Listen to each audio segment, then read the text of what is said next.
Mark, first of all, how happy are you to bring a player of Chris's quality to Fir Park? Well, extremely pleased. I mean, I think when I took the job and I spoke to the chairman about the finances, I realised there was a little bit of scope for me to try and bring in some players, which was pleasing. But I didn't really think we'd have the ability to bring a player that we hope Chris is going to turn out to be. So, yeah, we're well pleased. Is he of the quality of the strikers that have left the club recently? Well, he's got to prove that. You know, it's not for me to say that. I mean, I've not worked with the strikers out here, and I think it would be disparaging in a sense to them to say, without seeing Chris playing in a Motherwell shirt, that he is. But, you know, we hope that he can fill their boots and maybe go on from that. So, you know, that's what we can do, is we can try and fill their boots, and we think we've got a good one. Were you aware all the time that you could get him through this loophole that you discovered? I wasn't originally aware of the loophole. I was aware of Chris, and I was aware that he was a list of short list of strikers that I thought might be possible for us to get.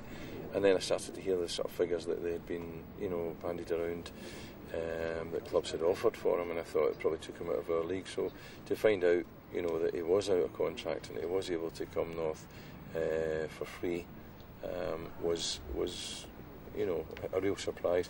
I mean, what I do also have to say is, you know, we're saying it's for free. You know, there are things that have to be done, you know, to get a player like Chris here, you know. And the chairman, you know, John Boyle has backed me in that, and you know, I'm extremely pleased that at this initial stage he's done that. Presumably you will not be expecting this to be your last transfer of the close season? No, I'd be disappointed if it is. You know, we've got several offers of loan players which we're exploring.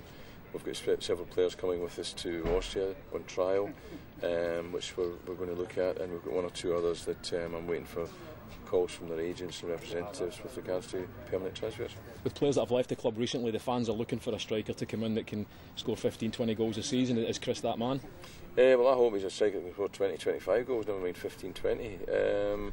He could be that man. He's got the abilities. You know, he scored 40 odd goals in 100 games, you know, at his previous clubs. It's a good goal ratio, and I think I found historically that players that score goals, you know, and players that don't. You know, he scores goals. So if we get him the right sort of service, there's no reason why he shouldn't put the ball in the back of the net.